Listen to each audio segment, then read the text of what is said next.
ஏன்னா இப்போ ஃபர்ஸ்ட் பேசின மாதிரி பிள்ளைகள்லாம் வந்து நிறைய இந்த மாதிரி ஆன்லைன் கேம்ஸா இருக்கட்டும், ஆப்ஸா இருக்கட்டும் மாட்டிக்கிறாங்க. தப்பா வந்து இன்ஃப்ளூயன்ஸ் பண்ணப்படுறாங்க.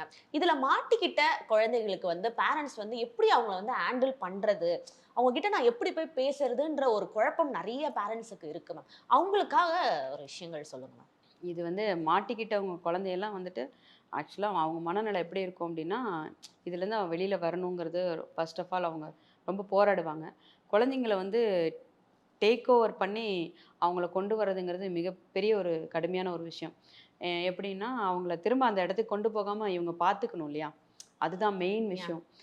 மத்தபடி புரிதல் வந்துரும். ஏன்னா ஒரு பிரச்சனையில சிக்கிறப்ப இந்த பிரச்சனையில நம்ம உள்ள போக்கூடாதுங்கிறது வந்துரும்.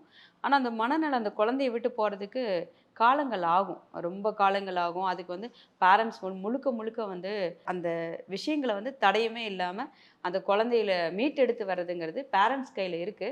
பேரண்ட்ஸ் அதுக்கு ரொம்ப ரொம்ப இம்பார்ட்டன்ட் குடுக்கணும். ஏன்னா முழுக்க முழுக்க பேரண்ட்ஸ் கொஞ்சம் அத சரிவர பார்க்கணும். ஏன்னா இன்னைக்கு ஸ்கூலுக்கு அனுப்புறோம். ஆ படிச்சுருவாங்க அப்படிங்கிற ஒரு மென்டாலிட்டியும், நம்ம பணம் சம்பாரிச்சுட்டோம், எல்லா குழந்தைங்க சேஃபா இருக்காங்க. அது சேஃப் இல்ல. நம்ம தான் அவங்களோட மொத்த பாதுகாப்பு வளையம். அதனால நம்ம சேஃபா இருக்கணும். குழந்தை சேஃபா இருக்கணும்னா,